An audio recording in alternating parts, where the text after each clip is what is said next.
2, 4, 6, 8. Who do you appreciate? To most people, this sounds like a silly cheer, but cheers like this one are only a fraction of what is involved in the sport of cheerleading, especially when cheerleaders fight with gravity every day.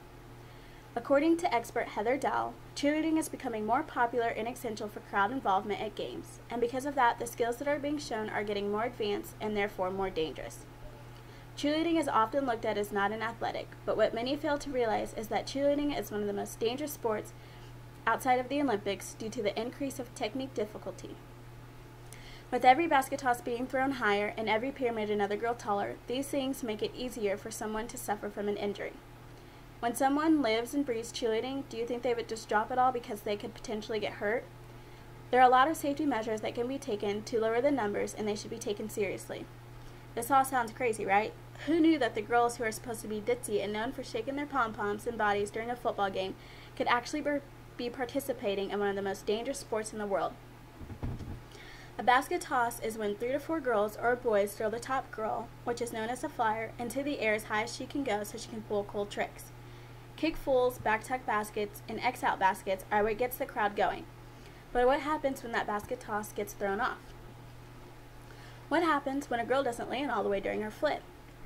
High school cheerleader Laura Jackson became paralyzed from the neck down after throwing her round-off back handspring back tuck. She is now known as a quadriplegic and a former cheerleader. According to the American Cheer Association, cheerleading injuries accounted for 4,954 hospital visits in 1980.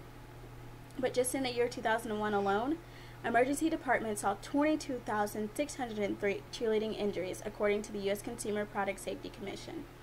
Although these include sprains and broken bones, injuries like the one Laura Jackson suffered from are becoming more and more popular.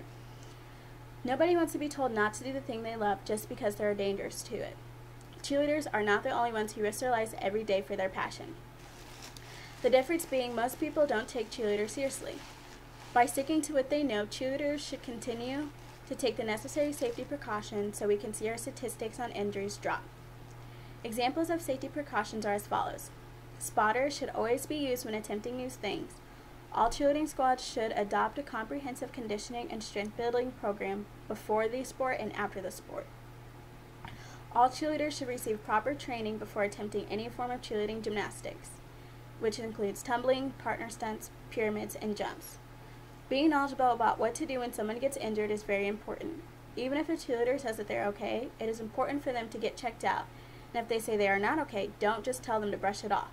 Cheerleaders are supposed to be tough, so everyone thinks, but the body can only take so much. According to Ann Dorning with ABC News, Patty was paralyzed after sustaining a brain injury last October in Los Angeles while cheering for Marshall High School's football team. Her father said that Patty took the hit in the chest during a catch and her heart stopped. There reportedly was not a working defibrillator at the stadium. Her family says it took 30 minutes for an ambulance to arrive, and by then Patty had suffered serious brain damage because of the lack of oxygen. Don't get me wrong, cheerleading is so much fun when you know how to safely execute what you know, even with there being a chance of serious consequences. Once you are out in front of a crowd performing, the dangers that arise from cheerleading seems like nothing. That is why safety rules should be and are taken seriously. With stunts like basket tosses and pyramids that are 4 girls high, it becomes easier for cheerleaders to suffer an injury. Taking the necessary safety measures is what will contribute to the high numbers of injuries beginning to decrease. Cheerleading is often looked at as not an athletic, but what many fail to realize is that cheerleading is one of the most dangerous sports due to the increase of technique difficulty outside of Olympic sports. So 2, 4, 6, 8, who do you appreciate? Cheerleaders? Well, they're appreciative of the rules they have to follow in order to maintain a sense of safety. Then again, when you're throwing each other and yourself around like a sack of potatoes, you never know what you are going to get.